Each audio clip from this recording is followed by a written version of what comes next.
Hello and welcome to Atomic Facepalm. This is Chris. And this is Bree. And it's played in full, and this time we review Iconoclasts.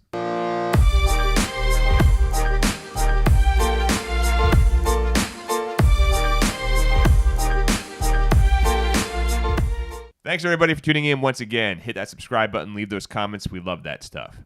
Iconoclasts. It was okay. Thanks everybody for tuning in. Leave a comment below, subscribe, follow us on Twitter. From Atomic Facepalm, good luck. Have fun. Okay, all right. So, yeah, Iconoclasts. I've actually got a lot to say about this game. Yeah, so $20 action adventure platformer available on Linux, Mac, PC, PlayStation 4. I think it's even on the Vita too. And your TI 800 calculator. Mm-hmm.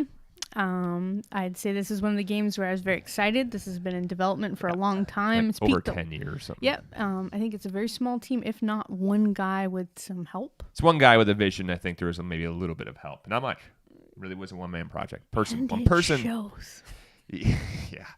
All right. So we can go into this. I don't want it to seem like I'm railing on the game. I think it's a fine game. Yeah, I want to preface this whole thing where it's this indie guy, it's an indie game. Yeah. And so anything I'm saying, I don't mean it. Yeah, this is so harshly. I mean it in a nice way. So when I took, not that I'm comparing myself to a game creator like this, making a game takes a lot of work, takes a lot of vision, a lot of dedication. Lord knows it's hard for us just to record videos. So making an in-depth process like a game. I couldn't even. Okay, so with that out of the way. Back when I was in fiction workshop writing class, we'd write stories, and of course they get critiqued, and sometimes we'd make stories that weren't that great.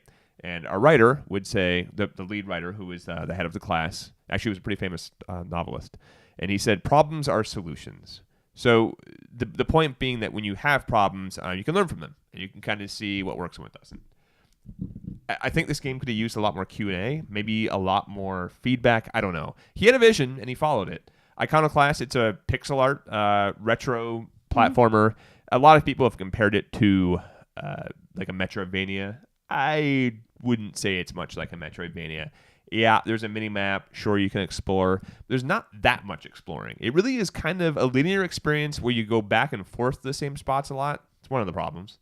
But really, it's just kind of, I would say, a retro platformer with some shooting elements. It's mostly a puzzle game. It is quite heavy on the puzzles, more heavy than I thought it would be. And in some ways, I liked that a lot. I thought some of the puzzles were really cool, some were less so. Puzzles were not my issue with it at all. The puzzles, I had issues more just because I'm dumb. I'm not great at puzzle games. So I struggled in a few parts.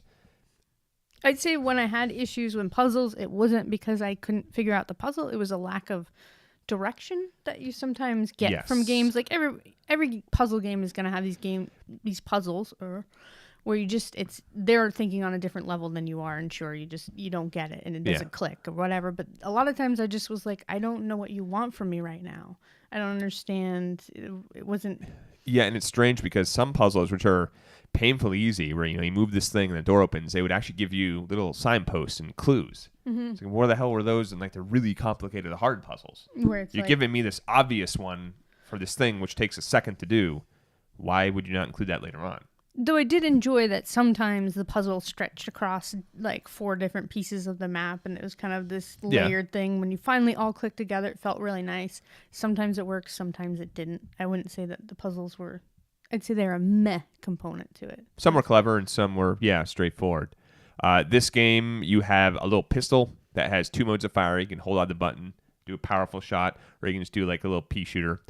Very soon you get a wrench, and the wrench is like your most useful tool, a literal tool. Mm-hmm. The wrench is good. I thought the wrench was cool. That's one of the things I'd say is a pro for me, is that I enjoyed the wrench and the little gun and that component working together, and you'd have your wrench and you could spin to hit guys, or you'd spin to knock projectiles away. It kind of was cool. Took good timing, reflexes.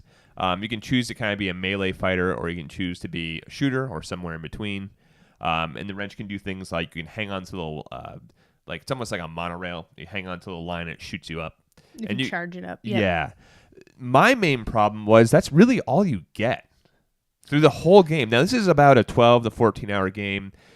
Maybe upwards of 20 if you do all the secrets and exploring. I'll tell you why you probably won't do that in a minute. But my problem was you had those weapons. Now you get like a grenade launcher and a rocket launcher almost right away. So you have a couple different ways to shoot. Right near the end of the game, you get another shooting weapon, but it's not really that much different. As a cool thing where if you hold down the button, you can swap places when you shoot it at something, but only certain things. So it's not like you can go through the whole game and just swap places with everything. It's very specific tiles, certain enemies, not all of them. But for the most part, those are your weapons. And when you're in a 12 to 14 hour game and you're going through it, I wanted more. I guess I wanted more from the. I felt like the weapons themselves were cool. It's like you get this upgrade system or a crafting system where you find special materials everywhere, and then you're supposed to be able to tweak with different recipes what you have, your loadout, and you get 3 different slots. I thought, oh, cool, this is going to open up some things where I can kind of, choose to be a little bit of a class or unlock a few skills. It really went nowhere. I didn't care if you get hurt a certain amount of times, you don't get access to those skills until you get your health bar back up. Yep. I really didn't care. I was like, okay. They're so minor. It makes almost no difference in the way you play. There's one that you can assign that actually refills your other ones, but then picking up a slot to refill your other 2. Yeah. And so that if you get that one dinged down, then you're not refilling. Right. Then it's a pointless wasted slot. So you've got to always be at full to be refilling the slots that are already full. Here's what games like Metroid, Hollow Knight, although really good ones do well. Like those platform adventure games, as you start off with almost nothing, and by the end of the game, you're like Superman. You have amazing powers. You can go to different places. You feel like you're just incredibly strong. And you feel like you've built up this character through blood, sweat, and tears. And you're like, man, I know how to use this thing now. I can go back. I'm feeling confident. I never got that in this game. Your character at the end is essentially the same character you had in the beginning. I guess for me, and just a general overall thing, is that everything felt like it was sort of okay, but always just a little bit off. Like the platforming wasn't quite what I wanted. The skill system wasn't quite what I wanted. The story seemed engaging, but then it ended up being just a kind of muddled, I don't know, we're fighting the man. The story is very... The story is a little odd. It gives you a lot of stuff, a lot of, words that you need to hold on to. And I'm like, at some point, all these words are going to come together and everything's going to click and make sense. And it'll be this big thing. And it never did. And the writing was so passive and just all over the place that I was just like, Yeah, it's a lot to take in. It takes place in a science fiction universe. There's one hint at one very small spot in the game that this used to be Earth. It's like a little shot of a tiny pixelated Statue of Liberty. So apparently this used to be Earth. In this universe, there's limited supplies. There's this thing called ivory? Ivory oil, basically, and it powers everything. It's a really oppressive environment. Ivory oil powers everything in this universe. This authoritarian government, I think it's a government, basically says what you can and can't do. You can't choose your job in this world. You're assigned different jobs. If you do your job that you want to do, you're an outlaw and you get killed, basically. But somehow, like, mechanic is like the worst job for something. Yeah. Like, if you fix things, you're in trouble. It's like the most unholy, sacrilegious thing you can do is being a mechanic without supreme oversight. And I don't necessarily know why. I think that's the problem. Is I didn't. I'm like, okay, sure, yeah. I'll buy that. And at some point, I'm like, okay, but why? Yeah. There's a lot there, and again, when it's a 12 to 14-hour game, you only have so much time to compress this really dense amount of lore into this very tight space. Now, they have good lore in the game. I appreciate the creativity as a fledgling writer myself, but this stuff works in universes like Warhammer 40K, where you have millions of pages to read from, and you have decades to develop it, or just like we're watching Harry Potter. It's an 7 to 8 movie long stretch. For 14 hours, give me something a little more digestible. Mm-hmm. I was hoping that at some point you'd go into a church and there'd be some text and everything would be a little bit more explained, or it never really. There's no because they highlight the words that are important, like ivory, and I forget what they call that. The mother. What is it? I want to say goddess. It's basically a goddess. Yeah, so I thought that all those highlighted words would come back into some sort of, you'd get to read more in depth and dive into it, and it never did. And so, again, just a little bit off. Yeah, it just, I think, too much in too small a space to really comprehend and absorb. one of my issues with for a game that wants to go back and do things over and over, like there are a few weapons you get later on which unlock certain things. My issue was, which we talked about, there's only so many little upgrades you can do. There's really not many, like a dozen, if that. And you never get to have more than 3 spots to put them in. Mm-hmm. Like in a Metroid game or a Castlevania game, you would be able to like have, or even Hollow Knight, you'd have like a dozen of those slots or 8 slots you could slowly build out and really customize your character. This one you can't do that. And you could like, you can breathe underwater for like a second more. Okay, that's not very exciting. You I can charge it just because I was going to the water level and I thought, Yeah, you can charge your wrench a little longer, but to what capacity? It never impacts the game any. It's not like that unlocks anything. Mm-hmm. And all you ever get from the secrets is you get different elements to craft stuff. Here's where that falls apart. If I don't care about crafting stuff because it has no impact on my character, what's the point of going and unlocking all the secrets and getting pointless crafting materials? Yeah. Well, at the same time, I'd like to bring up, like, we just reviewed Celeste, and the secrets are strawberries, which do nothing except for give you a pie at the end. So, yeah, but you feel good about getting them. Yeah, I'm saying the same thing, There's something else missing there. It's not just that the crafting materials are useless. There's the joy of getting that thing is not there either. Yeah. Yeah. I definitely don't know how to say how to put that in, but that joy is not there. I could give a shit. Yeah. I mean, it does a fine job with, there's varied environments. There's a desert stage. Actually, I'd definitely go out and say I like the art style. The art style is probably the strongest component. I would say that because it's just like every border of every little thing that you're in is like 3 different borders of this eclectic like blocks and squares and designs, and it's really cool. All really cool. Bad guys range from ordinary soldiers to like Mega Man inspired enemies. So I would say, the character design. Character design. The animations are great too. There's very cool little animations. Like when you want to save a game, instead of saying save or don't save, it's her head going up and down or going back and forth. Little details like that are great. Mm-hmm. I wish there was more details like that in the actual game when you're going through it. The music is fine. I wouldn't say it's bad or good. It's just, it's pixel music. It's retro music. Yep. It doesn't really stick with you. No. Yeah, this is a tough one. This is not a game I would say is a bad game, but it's just like, well, I played it. I guess for me, as it started off when I first played it, I was like, yeah, this game is cool. And the more I played it, the less I liked it. Yeah. To the point where I was like, I don't really care to play this game at all anymore. I just feel like there's a lot of games in this particular genre that do so much more in different ways. Yeah. Like, go play Owl. If you haven't played Owlboy, go play Owlboy. Game. Owlboy is the perfect game to kind of counter this, where it's a unique take. It's retro inspired, but they made their own game out of it. It doesn't feel like it's riffing off of 5 or 6 other games and just kind of tossing them together. No, Owlboy is its own thing. I enjoyed it. It had heart. I felt like it's not a perfect game by any means. I had some issues with it, but if you're like, I'm looking for a game like this to play, and you're thinking about Iconoclasts and you haven't played Owlboy, stop. Go play Owlboy. Yeah. Especially just released on PlayStation 4 and Switch and all that crap. So yeah, and this is a saturated market for pixel art games, and especially retro platformers. But it's so tough to say take a game like this over those other ones. Because this, again, it's not like a 2-hour game. It's not like that short. You're like, whatever, you play it for a couple hours and you're fine. I will say that the mid-game was the weakest part. It does get better. It gets better at the end of the game. Not great, but I started feeling it a little bit more.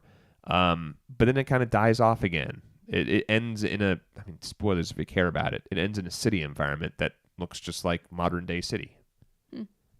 Fine, but I wanted more.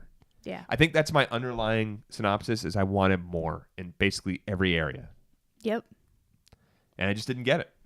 And what was there just wasn't quite right, and I guess I feel guilty about this. Like, I came into this when I was writing my notes for this morning, I was feeling really guilty about it because it's one person's heart and soul, and I didn't like it, and I feel bad saying that, but I didn't. So I know, I was right there with you because I recognize, you could tell that this wasn't just hodgepodge and patched together. And it isn't somebody trying to hurry up and finish something. This is a labor of love, and it just didn't work.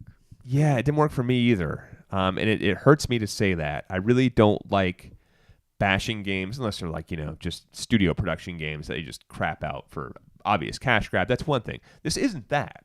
No. Like, he was really this person was trying to make a good game, and just, man, yeah, I feel like it just didn't work.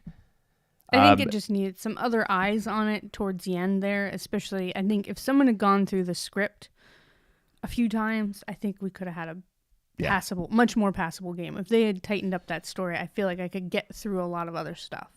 Because I did enjoy a lot of the characters. I felt like they were very different. I didn't like the main character because she's just like a cold block of cheese. She's a silent protagonist.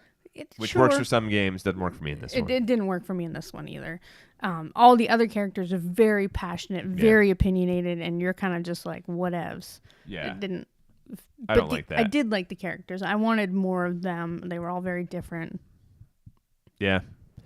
The controls were even kind of touchy, too. I felt like there were times where I died just of bad control decisions. So in order to pick up a box, yes, you can't just stand by it and pick the damn thing up. You got to get on top of it and press the up button. It's got to be... If you're trying to jump and go up off of that block and not pick it up, then that's going to pick it up. And that kept being an 8. I'm like, I don't want this block right now. And you can't just put the damn thing down. You have to throw it. And hope it goes where you want it Yeah, to go. it's not accurate. And most of the puzzles in this game depend on accuracy. And you're like, oh, well, that block's gone now. And you got to go off fell over the edge. Yeah, you got to go off the whole damn screen and come back to get that thing back. Little things like that, I'm telling you, it makes or breaks games. Mm-hmm. It's the little details, guys. It's the little bits like that are going to drive people crazy or make them love it. As a whole, this game, you go into it, as a whole is all right. But no. Sorry. Yeah, so it's a pass for me. Yeah, I would say I probably wouldn't recommend it either. It hurts to say that, but it just, like you said, play Celeste, play some of the games maybe you didn't play from last year. Like, I'd say it a million times. I'm going to keep saying it because I want to hammer it in. Hollow Knight, Owlboy, which came out a while ago. If you like a certain type of genre, there's just, like, even Dead Cells, which was play that. There's way too many other good games, I would say. And this is not something that's going to be, like, patched to make it better. This is just kind of the way it is. Yeah, you can't patch out that writing. Yeah. Yeah. Could maybe just get rid of the writing altogether. That might have actually made a better game, honestly. It might have. I remember at one point that you just hit, like, you're kind of talking back and forth, the blocks like this, block. And then all of a sudden the guy's like, block. And I'm like, that's probably going to be a joke block. No, it's not a joke block. That was just stuff that they thought you needed to have. Here's some exposition to read through. But it wasn't really either. It wasn't like, hey, I'm going to tell you the history of the ivory stuff and let you know that thing that you've been kind of wondering about. It was just like nothing stuff. Yeah. Well... Sorry, I know this is coming off like we're just trashing this thing. I don't want to make it seem that severe. It was all right. It was okay. I wouldn't recommend it.